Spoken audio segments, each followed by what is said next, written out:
we'll get started in 1 minute.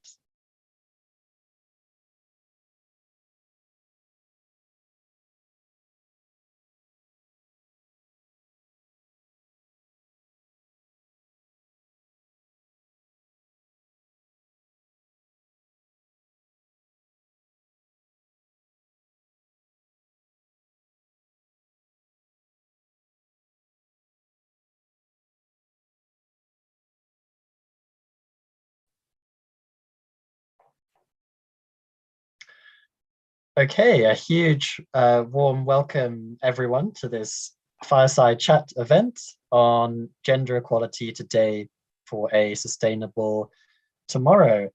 We're really excited you've joined us and hope we'll have a fascinating dialogue today. If at any point you want to ask a question, you can see at the bottom of your screen the Q&A feature. And if you just click on that, you can type in any question you have, and our team can get back to you if it's something immediate. Or we will also be taking some questions for the speakers today as well. So definitely make sure you join in the dialogue by typing into the Q&A. And so Generation Global is really excited to host this event. Our program offers activities and resources to bring young change makers like you the skills and experiences to be open-minded global citizens ready to take action around the most pressing challenges that we face today. And one of these challenges, which has existed right from the start of human history, is that of achieving gender equality and equal rights for women and girls. International Women's Day is now held each year to celebrate all the incredible achievements of women and girls, as well as to call for a world free of bias, stereotypes, and discrimination based on gender, and instead to seek a world that is diverse, equitable, and inclusive for all. The theme for this year's International Women's Day is Gender Equality Today for a Sustainable Tomorrow, and will highlight how climate change will especially impact women and also showcase how women and girls can be leaders in the global environmental movement. Scientists now agree that climate change will have increasingly significant effects in coming decades, and in particular will cause more frequent and more severe extreme weather events. In turn, this can cause agriculture to fail, animals that we love to go extinct, diseases to spread more easily, and coastal communities to be lost under rising seas. And unfortunately, it's the youngest people today and young people like you who will be most impacted by these extreme changes and weather patterns. So we really think it's important to have dialogues like this one today so that young people like all of you can share experiences, perspectives, and ideas for climate action. Sadly, what is also increasingly clear is that the impacts of climate change will not be felt equitably, including across genders.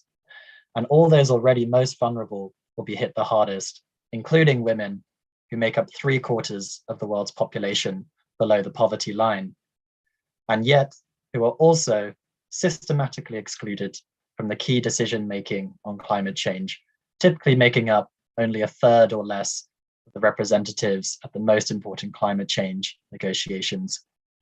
Our one hope is that the science does show that we do have a small window to make a difference, and that significant climate action in coming years might prevent the worst of these risks.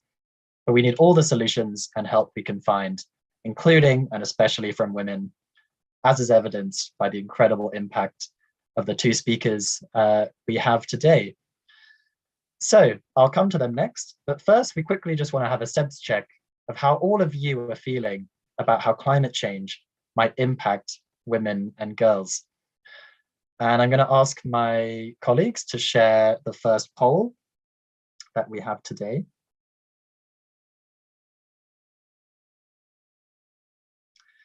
And you can see here it asks, what is the biggest concern you have about the impacts of climate change on women and girls?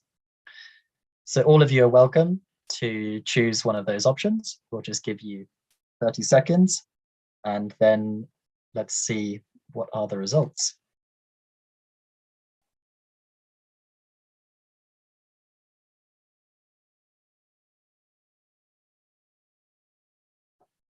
So again, you can just choose one of the options there and then click to submit, and we'll have a look at the results in just a moment.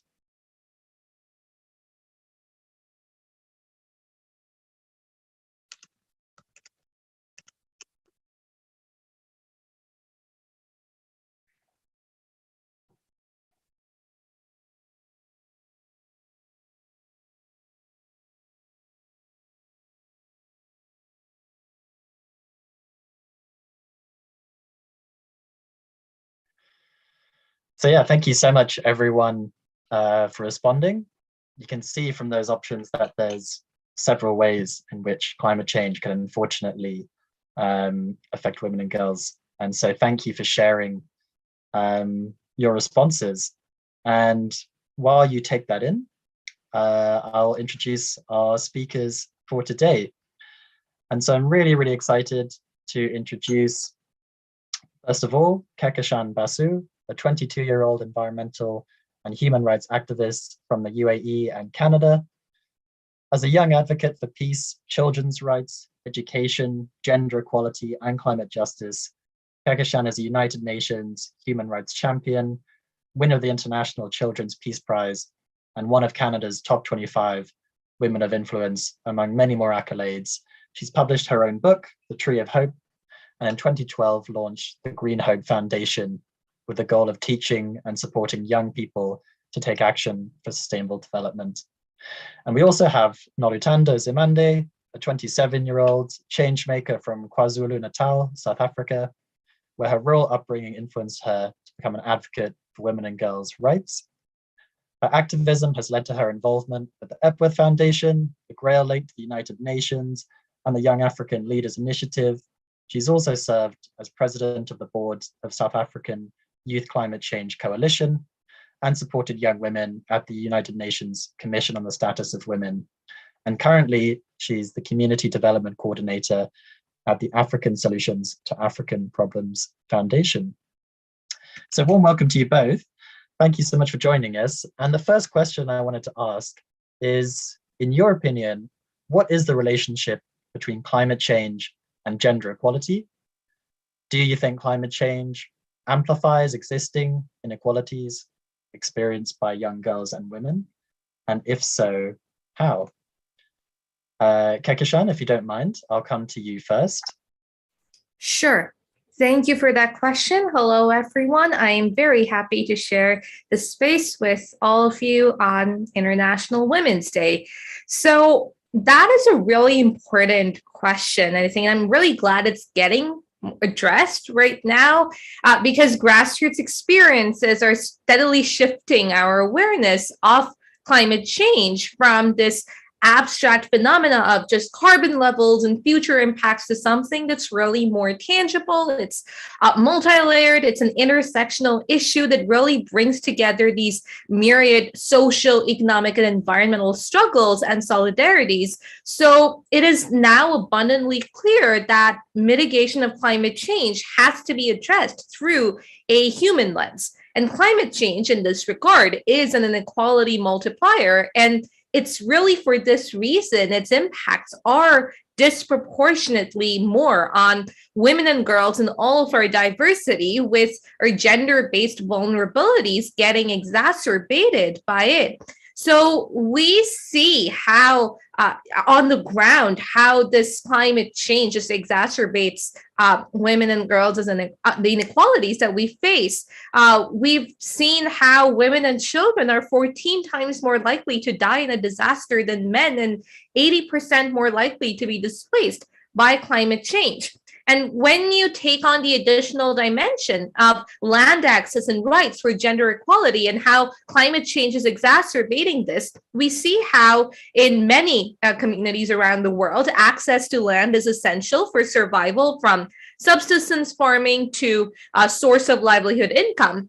So land rights then becomes a crucial issue that really cuts across poverty reduction, food security development, climate change, and gender equality overall.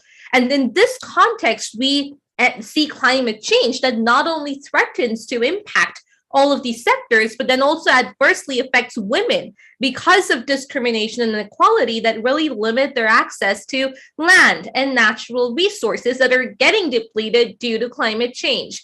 So we've seen in the past that feminism and climate change may have been two distinct movements, but with intersectionality now, it's become really unquestionable that if we are to truly achieve gender parity, then we need feminist climate justice. Yeah, thank you so much, Kekishan. And Nolutando, do you also want to respond to that question of what is the relationship between climate change and gender equality in your mind? Thanks. Yes, thank you. Apologies for my video being off. The lightning is not so well. We don't have electricity at the moment. Yes, there's definitely a relationship between climate change and gender equality. And for one, in my culture, the changes in climate will tell you what to do. They're basically the calendar that we use to know when to plant. We used to know when to harvest. We used to know when to build houses, depending on the rainfall and the winds that are happening. So the drastic changes in the climate then definitely start messing up the calendar in which we use to plan our livelihoods or to plan our lives around. And when you look at the gender roles that we have in our communities and in our cultures, we use climate a lot in deciding if your role is effective or not. So when there is a drought, women and girls cannot fetch water, but they're still expected to have water in the house. When there is less produce to harvest, women are still expected to put food on the table, even though there was no food to harvest because of heavy rainfalls or too much sunlight. So then the drastic changes in climate will affect the entire life of a woman. And it does even affect their psychology, because now they have to stress about where to get water. They have to plan and wake up early in the morning to walk about 10 to 20 kilometers to look for water. And you're not even guaranteed that where you're going, you will find the water, for example. So the relationship from maybe a scientific perspective might not be visible or very clear, but on the ground, it is an everyday experience, and it is an everyday disturbance where you cannot tell what's going to happen tomorrow, because the rain that is supposed to come tomorrow is no longer coming tomorrow. It might come a week later, it might come a month earlier, causing floods. You no longer have roof over your head. Like at the moment, the reason why my video is off, it's because we just have a heavy rain, and that leads to us not having connection and network and light. So it's those kind of things that although we cannot articulate, especially women and girls in the grassroots, at a grassroots level, they might not be able to articulate how climate change affects their daily life, but they will definitely give you real life experiences that have made their life very difficult due to changes in climate. Thank you. Yeah, thank you so much for sharing those really important examples and how it's even affecting you personally. I was wondering now if Kekishan, you can tell us a bit more about your experience of raising awareness and educating young people for creating a more sustainable future through your work at the Green Hope Foundation. How did you get started in that work, and how do you support both gender equality and climate action while keeping those two different goals in balance? For sure. Thank you for that question. And I'll actually start by sharing my journey and how I started out in this field and understanding how these were intrinsically linked. So my journey in the field of sustainability started 14 and a half years ago when at the age of 7, I saw the image of a dead bird with its belly full of plastic. And realizing the agony the bird must have experienced as it choked to death on plastic, it led me to take my first step for environmental conservation, which was planting my first tree on my 8th birthday, which is actually World Environment Day, 5th June. So I thought that it was my life's mission to become an eco warrior. And my work got recognized.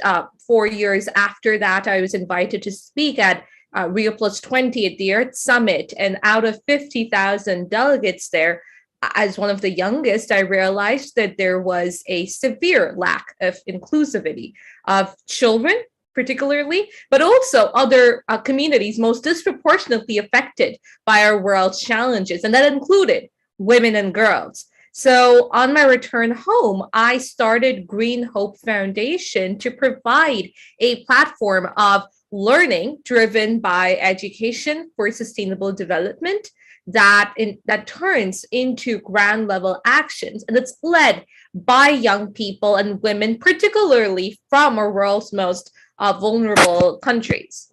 So, we have seen all throughout that, for instance, in our work in Kenyan villages, we've seen how climate change impacts freshwater availability, as well as the increase in land degradation, which disproportionately affects women and girls more, because as the majority of water carriers, as was just being mentioned, women and children not only spend a substantial amount of time and physical energy fetching water, but also risk injury and assault. And that's just one example. If you see in the data that there's women and girls altogether spend over 200 million hours collecting water. So, that is horrific. And that is just exacerbated by climate change. So in my work, I noticed early on that the impacts of climate change have a disproportionately higher effect on people and communities who are least responsible for it, amongst them women and girls. And as was also just being mentioned, this is often not reflected in the data because our way of collecting data is usually top down and done by the Western world, mostly by men. And we don't see the grassroots experiences reflected in that. And that is exactly what we seek to change through our work at Green Hope Foundation, ensuring that visibility. So, for instance, we're working to really bring about that change and the understanding of what we see climate change as. And as I was mentioning earlier, understanding it as an intersectional issue. So it's really about climate justice through that human and planetary lens, and begins with empowering those who are the farthest first. So my work is all about putting theoretical concepts into practice using innovation, localization. So during the pandemic, we saw how the pandemic exacerbated issues in climate vulnerable areas. So for instance, we have built deep bore tube wells to provide access to clean water, particularly to elderly women and children in climate vulnerable areas. We have built toilets in homes and in schools so that especially our girls can feel safe going to the schools that we now work in, provide climate resilience education. And we have installed solar streetlights in these climate vulnerable areas. And we use solar and clean technology to really drive this idea of the climate smart circular economy that is also gender smart. And this allows the women and girls the freedom to come out of their homes in the evenings. We have our solar-powered mobile library that is now taking books and stationery items directly to the doorstep of over 300,000 the people that we work with across Asia and Africa. And again, it's a way that is climate smart and gender smart at the same time, because we've seen how, especially during the pandemic, the people who've dropped out of school are mostly women and girls, and there are many who will never even go back to school. So you see how all of these issues just come together to just amplify gender inequalities. And what we do is that we ensure that the women and girls particularly have a stable source of income in these climate vulnerable areas. And a lot of these communities that we work in are also extremely conservative. So we have that added dimension to deal with. So for instance, our work on vocational training, and this is a village in Bangladesh that we work in, is through sewing. And we've started a sewing school, and now the women are able to generate a stable source of income that they then use to send their children, and especially their daughters, to school, and even teaching, where again, when we provide the climate resilience education, it's helping them to rebuild better in a way that is gender smart. And we work on organic farming, training women in organic farming and ensuring that they get equal pay as the men who work in the fields using our solar powered irrigation systems.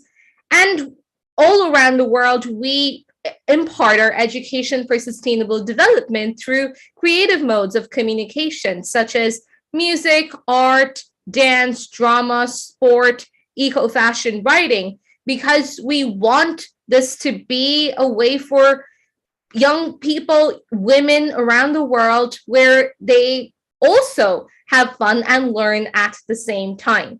So now what began as a 12-year-old's dream is now an ECOSOC accredited global social innovation enterprise working across 26 countries with over 300,000 people. And, we have planted over 721,000 trees, over 8,000 mangroves, conducted over 866 cleanups. We recycled over 3,300 tons of waste. And really, it's just seeing the impacts that, bringing this data to the highest levels of policymaking as well. In some of the villages that we work in, we've seen a 65% reduction in child marriages over the last 5 years in 16 villages. Again, I'm citing the example of Bangladesh where we work in. In rural Liberia, youth who've received our computer literacy training programs are now able to get green jobs. The sewing school that we operate has now ensured sustainable sources of income with our climate smart agriculture programs, providing perennial water supply. And that's led to the reforestation of over 1,800 hectares of degraded land. And the solar grids that power these initiatives provide an annual carbon offset of 4,535,560 kilograms of carbon dioxide, and that's equal to planting 76,142 trees.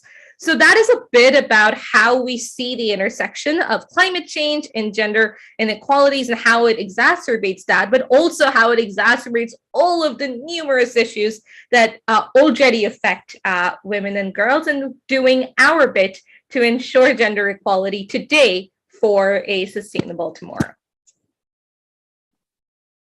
Yeah, amazing. Well, yeah, congratulations and thank you so much, Kekeshan, for your work and such great examples of how young people could really, lead in addressing these issues.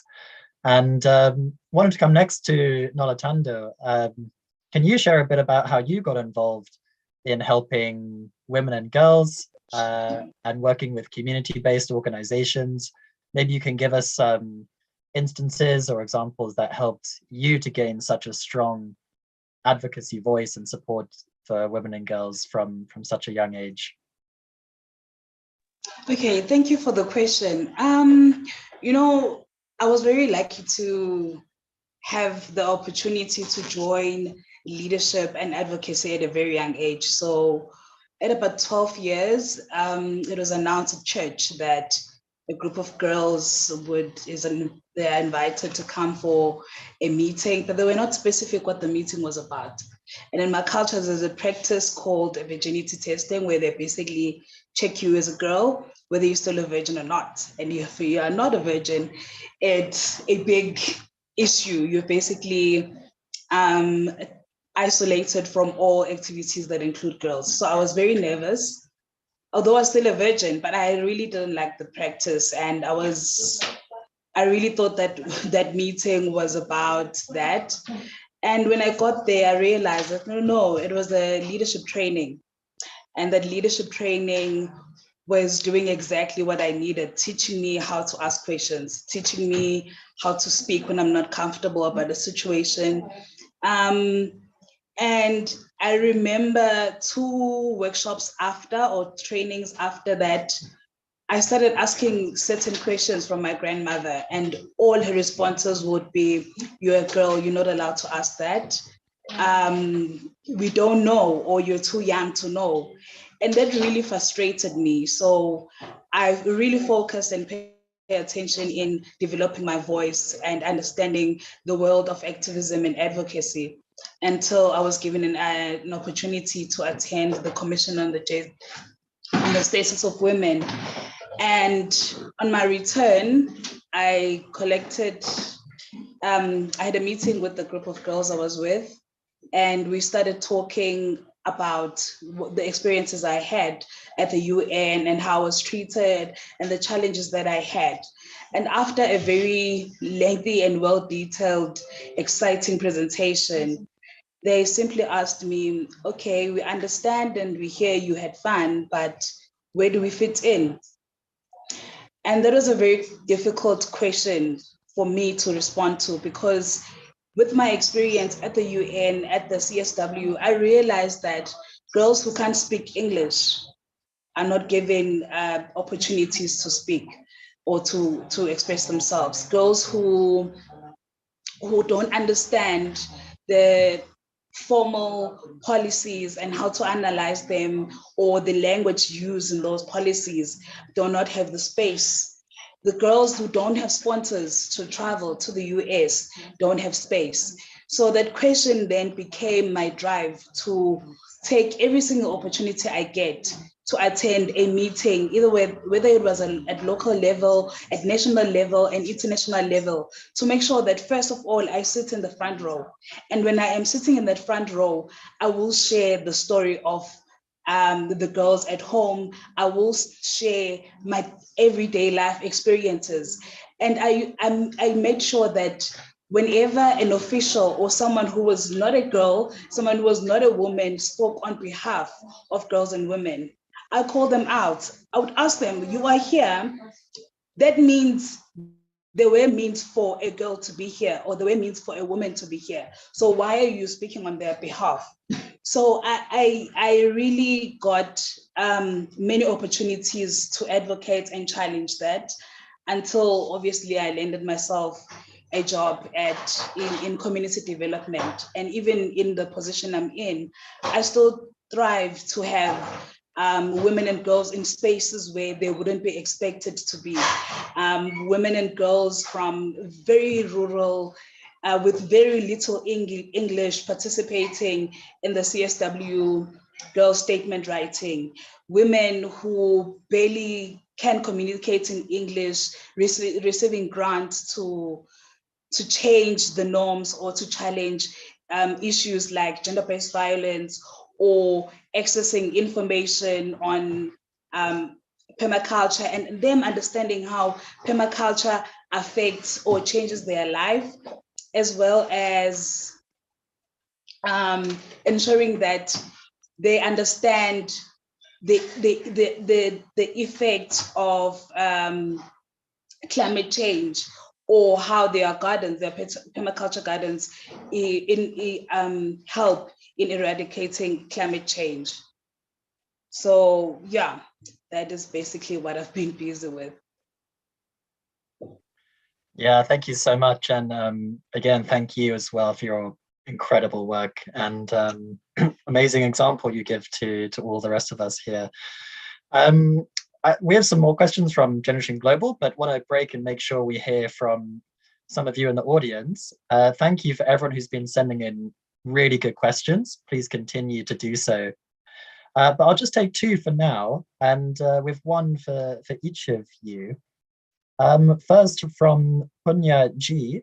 has a question through for Kekishan, who says, really appreciate your ideas, which are very inspiring, but I want to ask, how did you obtain the funding for what you're doing? And if I was a potential donor, how would you convince me that your idea is innovative? Kekishan, maybe you can share a bit about how you've managed to get funding for all your amazing work.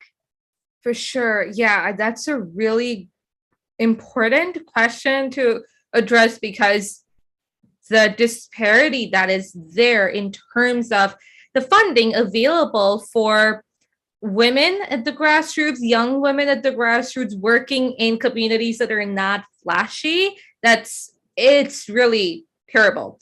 And when I started out my work, it was terrible, and now still we still don't have that kind of equality over there. So funding is probably the greatest logistical challenge that we face, because it really, of course we need funding for our work, but the amount of work that is put into convincing people and investors that it is lucrative to invest in these non-flashy areas, and it's lucrative because that is where the actual change is happening.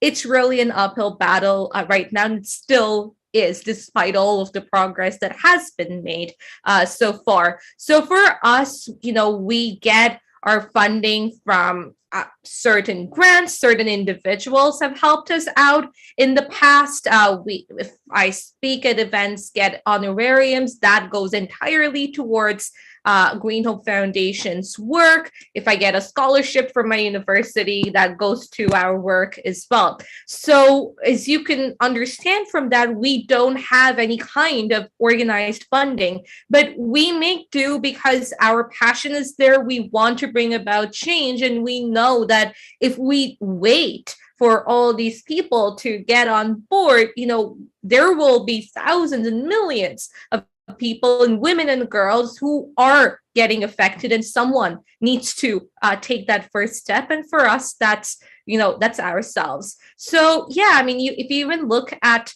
I think the funding stats that have been put out, you have like 3% of all environmental of funding dedicated to environmental issues. 3% of that is dedicated towards women's issues, and you can imagine how much of that is only dedicated to young women leading the movement at the grassroots. We have, a lot of investors say that, oh, we are investing in young people leading climate or young women leading climate. And they take like one person from the Western world and say that is the face of climate change. But they ignore the fact that there is so much going on at the ground level. So yeah, it's really something that we are trying to raise awareness on. And our message really to donors and to people looking to invest is just look at the work. It might not be flashy, but the change that is being brought about at the ground level, it's so important that you look at that, understand that,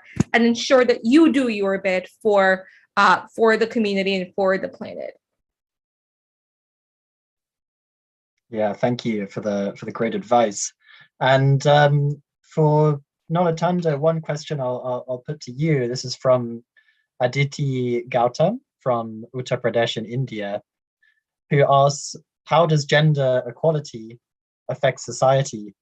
Quite a big question, but maybe you can share a little bit on your thoughts on how you think achieving gender equality can shape the society around us.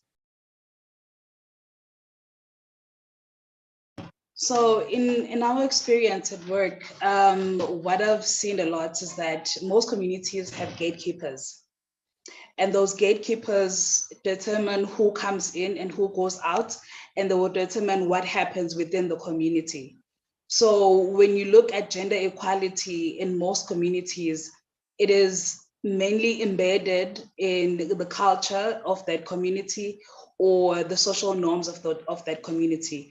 So before you actually try to come up with an intervention, you need to understand the culture, the traditions, the rituals, the language spoken within that community, and understand what gender equality is to that community. Because we have a standard dictionary explanation of what gender equality is, And then we have what it means to a certain community. There has been a lot of studies and interventions planned and distributed to grassroots communities. And those interventions on how to eradicate gender inequalities have mainly not worked because they are not community-based. They don't come, those solutions do not come from that community.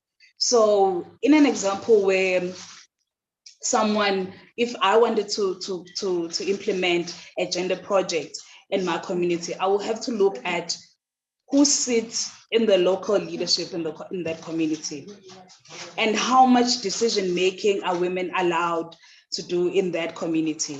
So when you then look at climate change adaptation and climate change mitigation solutions and interventions, you will really have to look at what assets is the community exposed to, what do they have, what don't they have, and how much access do women and girls have to those community assets.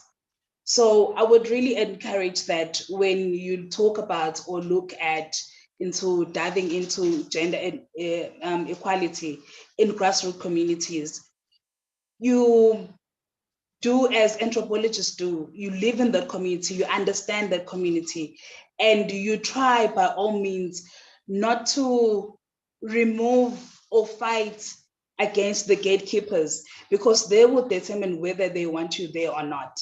So if a gatekeeper is a local chief or headman or king, as some areas may call them, use them as the entrance, make them, educate them, empower them, make them the champions of your intervention.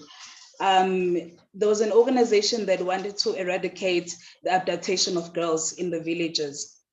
And they trained the girls, they trained the women, but the practice continued. Girls are being abducted for marriage every single day until they invited the local leadership authorities into workshops, and they started talking about them, about the importance of protecting their girls. And after a few workshops, the local authorities came back to their villages, called community meetings and said, from now on, there will be no men allowed to adopt a girl. And if you do adopt a girl, you will be removed from the community. And the numbers really declined. So yeah, just understand the community that you're working with, and try by all means to not introduce Western practices in your interventions first before you hear what solutions come from the community. I actually wanted to comment on that as well and completely agree. I think, in this whole climate sphere, when we talk about solutions, we often see a very one size fits all solution that is driven by Western hegemony, and then that is taken to communities most affected, particularly in the global South. And it's really this kind of top-down approach that we see. And, I mentioned earlier localization, and I think that is exactly what we need to do, and what was just being mentioned as well, that it has to be from the bottom up. It has to be unique to every single community, because unless we ensure that, we will not be able to achieve climate justice, and particularly feminist climate justice. So I think that we really need to bring about this change in the narrative. We see that through our work. We our work in 26 countries, but it's a very decentralized approach, because every single one of our members working in the communities are from those very communities, speak their languages. We make sure that we speak the languages of the people that we work with, because we understand that there are different cultural needs, barriers within different communities. And unless and until we address that, we can't go anywhere. So that's just so crucial. And I think that just ensuring that we have more of a bottom up voice that goes instead of just the top down. Yeah, thank you so much. Both really thorough answers to that important question. I had a couple more questions from the Generation Global side, and maybe for these we can do more quick fire and just get some brief thoughts from you both. And then I'd love to come to some more questions from the audience. So please do keep submitting on the Q&A feature. But the next question we had was, how do you think education can support young people to take the lead in driving gender equal climate solutions at the school and community levels? Maybe just some brief thoughts on how you think education can play an important role. Nolatando, do you want to go first? Yeah, sure. Thank you. I think, first of all, when we talk about education, we should look at access to education first. So in the village where I work in, we still have communities that don't have high schools. We still have communities that don't have both primary schools and high schools. Then the migration of youth is so high that it is even difficult to form a youth group, because during school days, they're not within the village. They've had to move to a city or a neighboring village. So first of all, even before we look at what can be presented during the education, we have to make it accessible to young people. We have to fight for them to have access to the technology that they need to learn.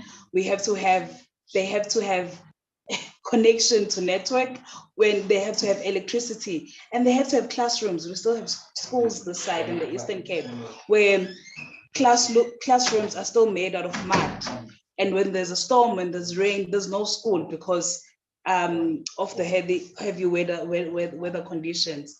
So I think if we want to help, if we want to include young women in decision making and through educating them, we need to first start taking seriously the efforts we put in involving boys and men in education, especially when it comes to decision making.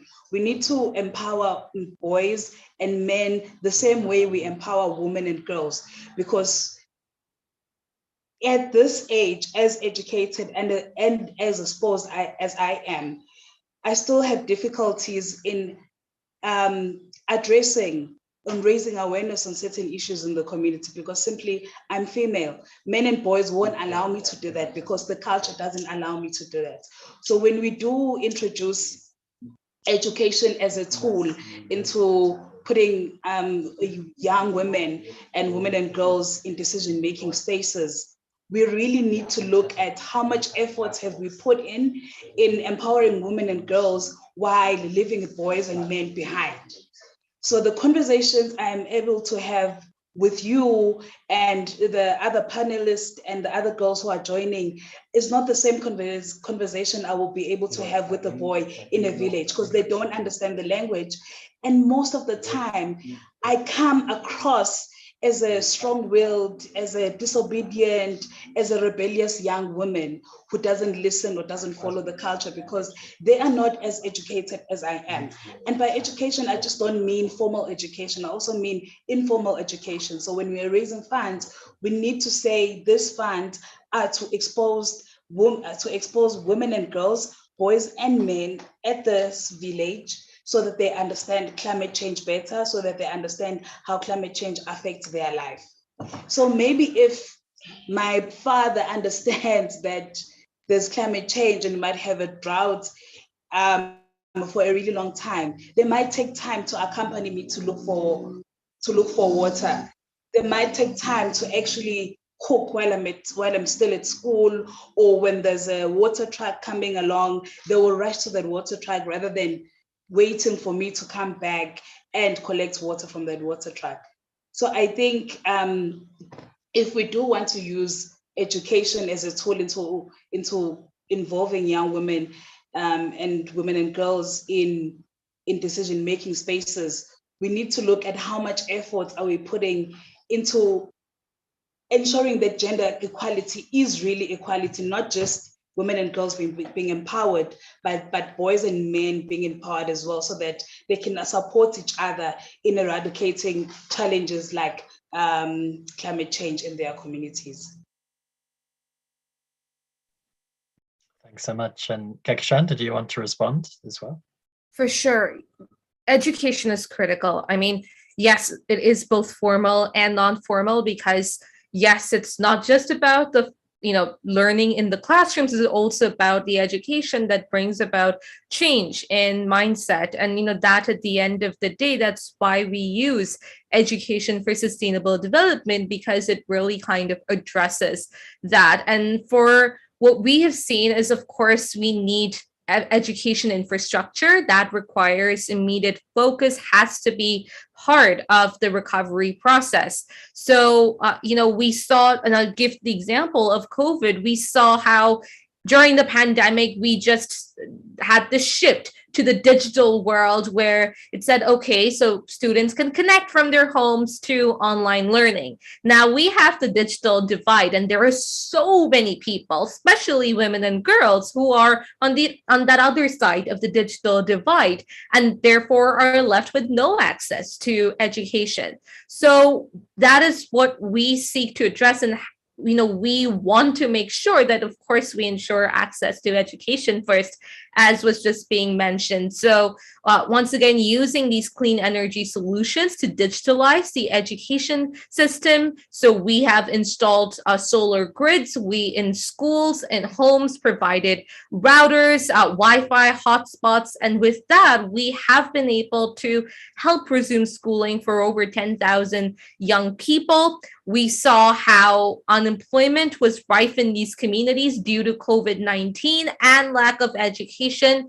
And that's how we are implementing local circular economies through, as I was mentioning, our climate smart agriculture or through our sewing schools. And in the more developed world where children do have access to formal education, we are incorporating gender equal climate change solutions in the school system. So we partner with school boards. So in my country, Canada, in the UAE, in Suriname, all across the world, where we are not just training the students, but also the educators on why it's so important that children learn about climate change and gender equality and how they intersect. And we hold these classes, we organize field trips to develop awareness, and the results are extremely encouraging. And what we've seen all across in both rural and urban communities is that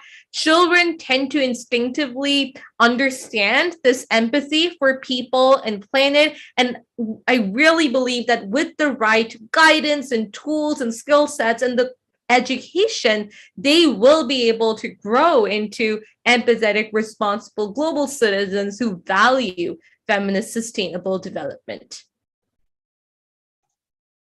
Thank you so much again. And just a last question from us.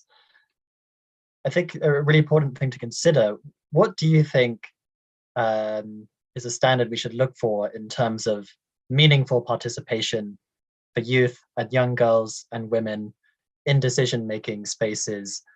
And what form of participation do you think can result in better climate-related outcomes? If you know any specific examples, it'd be great if you can share. Would anyone like to take that first? I can take that. Go ahead. Yeah, of course, we need to involve young people, women and girls in all of our diversity. And, now it's, of course, universally acknowledged that involving youth and women in decision-making is critical. But what is getting ignored is the fact that there still remains large gaps in our equitable representation, because there is an overwhelming dominance of youth and women from affluent communities and from developed nations. And, the cis hetero white woman is often seen as the face of the feminist movement. And they continue to be the voice of others in this whole sisterhood. And this must change, because this reeks of colonialism and dominance, because if we want to see equitable representation, we have to dismantle these structures and remove this nepotism, really, that prevents voices from all segments within our caucus. And one of the positive impacts of the lockdowns that we have seen is the evolution of the virtual engagements with those who have had access to the digital environment, where this has opened up a dialogue on how people are affected by the digital divide and how it's sometimes impossible for the most vulnerable people to get access to all of these big conferences that are really excluding them. And of course, to facilitate this, we have to overcome the digital divide as well. And that is exactly what we seek to do, understanding how, of course, climate change exacerbates gender inequalities, but also exacerbates, for instance, racial inequalities, how race, gender, sexuality, education, marital status, all of these just come together to really create that intersectionality. And that is why we need women and girls and all of our diversity to be represented. And, through our bit of doing that, using the virtual spaces by using our webinars that we conducted, over 100 now, trying to amplify the voices of the young women and youth that we work with, using the routers that we've provided, trying to get them at the decision-making table. And their local perspectives and solutions have really provided a unique flavor to our discussions that have been able to demonstrate this whole efficacy of thinking globally and thinking locally at the same time, and then acting locally.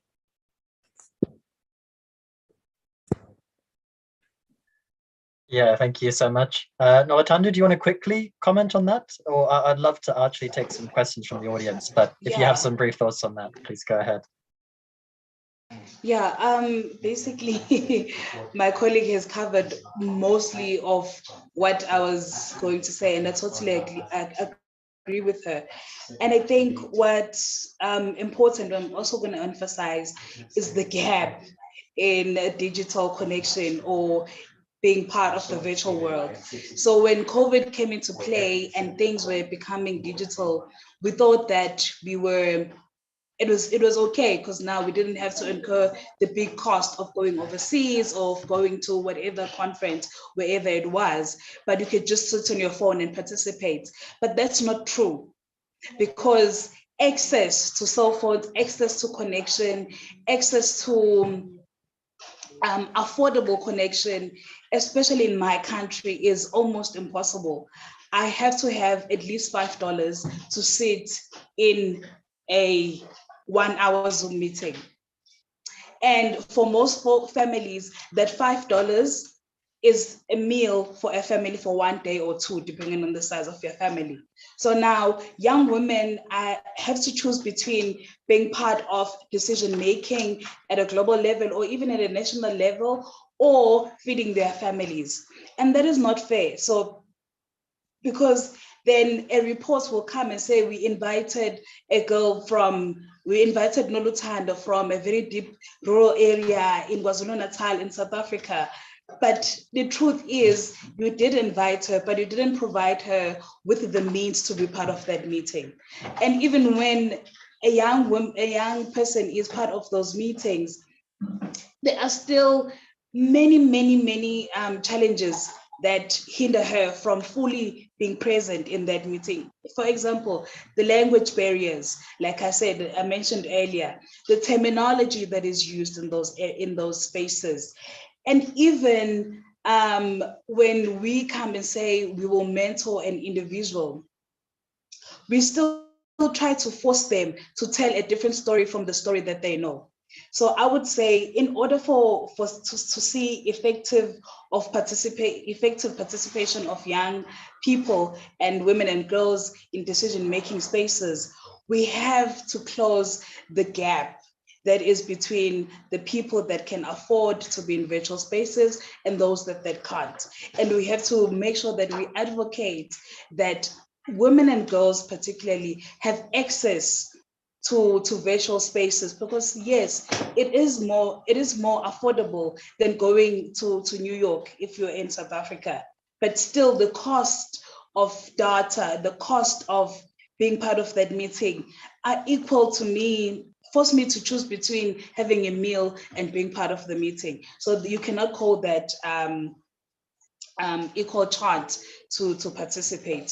So I think if we were to advocate for infrastructure that allow young people to join, even if it was virtually, would be doing a whole lot more, because then even getting information to certain parts of the world will be much, much easier. Thank you. I think you both really, perfectly summarized the issue.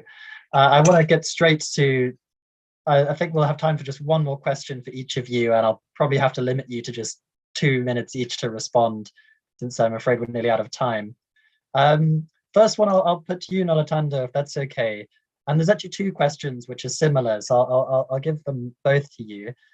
One says, how can you invite many friends to work together with you to work on dream projects you have in the future?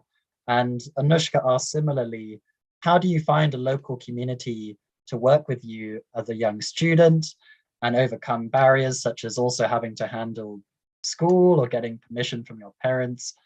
Do you want to quickly respond to that?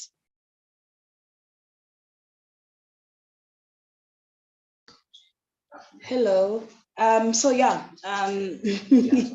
with me, I would say that use existing spaces. And when you talk to your friends, try not to use language that is high up or language that we don't use when we're talking as friends. So make it fun, make it relatable. So instead of me inviting my friend to watch me at a Fireside Chat webinar, they will not come, because Fireside Chat webinar or Generation Global, they've never heard of that. So I would just say, guys, I'll be a guest speaker talking about the challenges that we face as women and girls in our village relating to climate change and gender equality.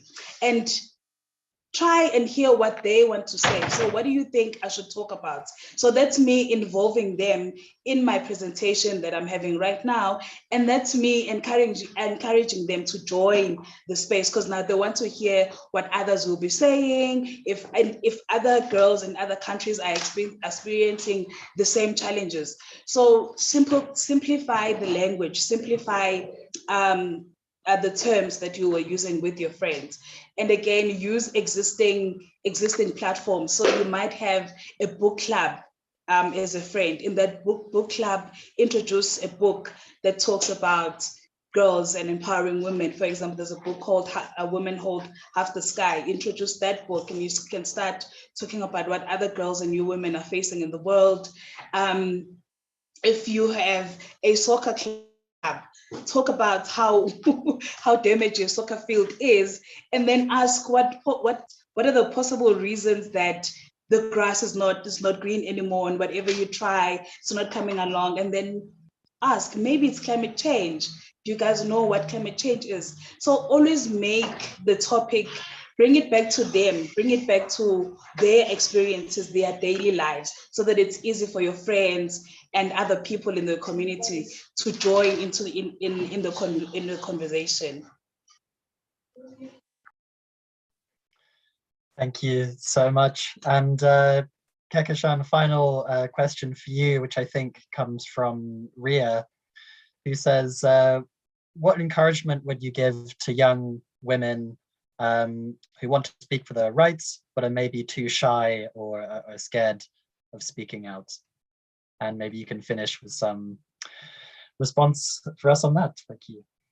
Yeah, thank you for that question. I think that is a really important one, because so often women and girls, in all of our diversity, we don't feel safe speaking out because of this is heteropatriarchy, because of all of the numerous challenges that are there. I think finding support in this intersectional sisterhood is extremely important, because there's, as women and girls and all of our diversity, uplifting one another, finding that solace and support in one another is really important. And I think that if you're able to find that, I think slowly and steadily, you will be able to find that strength in one another to be able to speak out and ensure that you bring about change through small actions that turn into bigger ones eventually, through individual actions that in turn become collective actions. But yes, I think finding that strength and solace in this intersectional sisterhood is something that I would advise strongly for, because we have seen how powerful it is when women and girls and all of our diversity come together to bring about change globally and just change the world.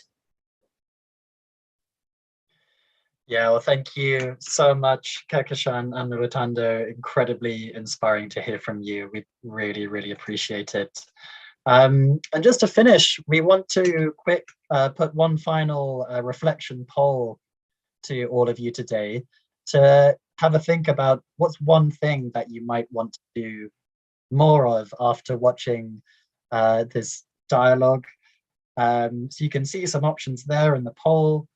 We'll just give you 30 seconds to have a look at those, and hopefully you might be inspired to do all of them, or at least some of them after what you've seen today.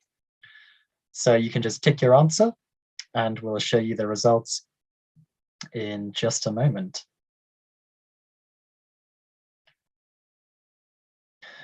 And while you're doing that, I'll just share that over the next month, Generation Global will be hosting a series of dialogues on the rights of girls and women, which you'll be able to join if you want to continue this conversation.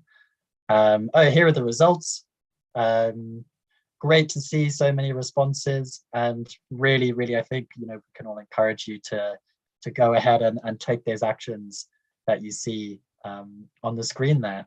And thank you so much for all the amazing advocacy work that I'm sure you will do. And yeah, if my colleagues can maybe share the screen just one final time.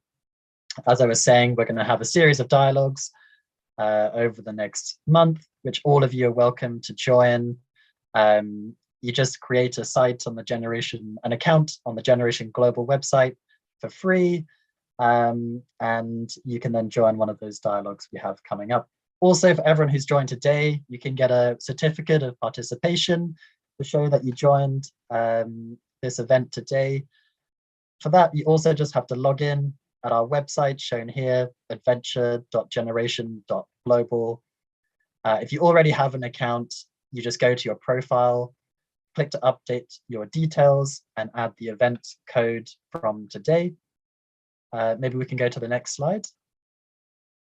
If you're new, you just go to the same website, adventure.generation.global. You work through the introductory Learning Dojo module, and then when you put in your details, add in the event code for today, and you will get a certificate. And I think on the next slide, we have the event code, which is Women's Day 2022. So yeah, I really encourage all of you to get your participation certificate for taking part in what was such an incredible dialogue today. And then once again, a reminder, once you have that account, you can for free join any of the dialogues we have on women's rights coming up over the rest of the month. The code is also there in the chat if you want to copy and paste it, and the link to the website. And that's it. So thank you so much from us at Generation Global, and a huge, huge thank you to Kekeshan and Nolutando. Really, it's immensely inspiring to see all the work you've done. And I'm sure many of the attendees today will be inspired to go on and try to take similar action, addressing climate change and trying to achieve gender equality. So happy International Women's Day. Kekeshan, Nolutando, if you want to say goodbye, please go ahead. And thank you again. For sure. Thank you for having me. Thank you so much. Thank you so much for having me and for giving me this opportunity. And I just want to say, girls and young women, always speak your story, always be willing to tell your story just as you know it. Don't try to complicate it, don't try to change it, don't try to make it fancy so that it suits a certain individual or a certain group of people. Just tell it as it is, and know that no one will ever take away your experiences from you, and no one will ever take away I'll tell you that your story is not good enough because it's your life and it's what you experience and it's what you envision for your future and those of the ones that you love or the ones that are near you. So yes, always take up your spaces and just do the best that you can to change even the tiniest corner where you are. Thank you.